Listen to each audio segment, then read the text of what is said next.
Craig, coming off the field after another really tight victory. It's come down to the final over. You spent a little bit longer in the dressing room than normal. How are the boys feeling in there?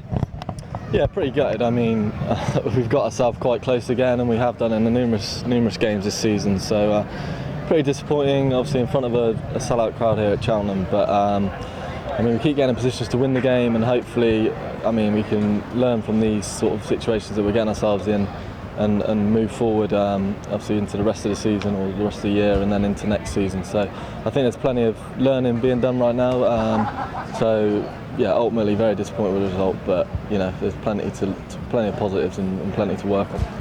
And these kind of games, when it is so tight, it must be very hard to try and work out what the fine margins are that make the difference. Is there anything you've settled on? I know it's early days. Was it down to one man coming off for them, Alex Blake at the end there, who did bat exceptionally well, or is there something in your own performance that you look to? Where did you think you went wrong today, or went right for them?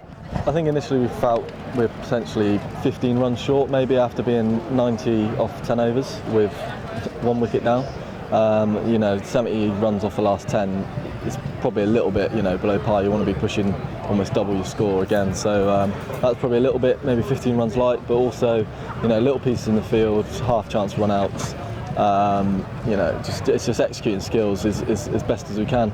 I think Blake played a tremendous innings. I don't think we bowled badly at him. He hit his areas, and you know, those sort of innings can come off in T20.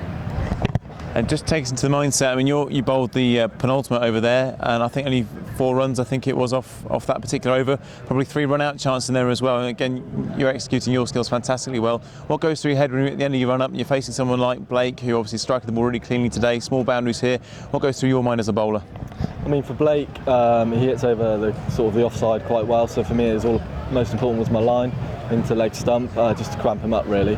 I felt my Yorker was coming out really nicely, so I didn't change the pace up too much. But I mean, I felt that I executed those really nicely, and you know, four runs off the penultimate over. You know, you're pretty happy with that. But I think, you know, we're a little bit light in terms of runs, and obviously getting ourselves into a position with defending what was it, maybe 15-20 for the last 2. And looking back over the campaign as a whole, I mean, there's still a couple of games to go, but it looks pretty hard to qualify now realistically for the quarterfinals. Is there any areas that you think the boys have talked about, any areas that you're looking to improve going forward in these shorter formats? Because it's a format that's been picked out that you can do well in. I know you guys feel very confident, and probably, again, areas today working fantastically well, fielding probably as good as it's been all the time.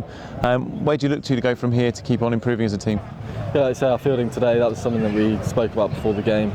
Nailed our fielding today, catching, attacking the ball, you know, cutting down potential 2s into 1s, things like that. So I think our fielding was on the money.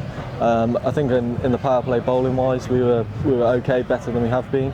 But potentially through the middle, we felt that a few of the sort of medium pace or slower bowlers gave a few too many full tosses, and you know, we spoke about the wicket being a little bit sort of stoppy and holding in. You know, you've got to utilise the facilities as much as you can. So it's the small percenters. You know, those ultimately win you games, especially tight ones that we've come across. Just finally, just a word on the atmosphere here. Obviously, fantastic time in the 4-day game, beating Northampton 2 days, and then a really good performance today for the most part, and a real tight finish in there. What's it like playing here as opposed to playing at maybe a more traditional county ground? It's good because the crowd's sort of almost on top of you, quite enclosed. You know, marquees. And sort of 3 or 4 rows of standing people, and then a few stands. So the atmosphere was great, especially in the last couple of overs. Right, it was a real tight game. Obviously, a few people had a few more beers down their neck, so that made it a little bit more lively. But it's a great place to play cricket. You know, it gets out to the more northern side of the county. Those people come in who follow us, but don't potentially get down to Bristol. So a great crowd and a great atmosphere.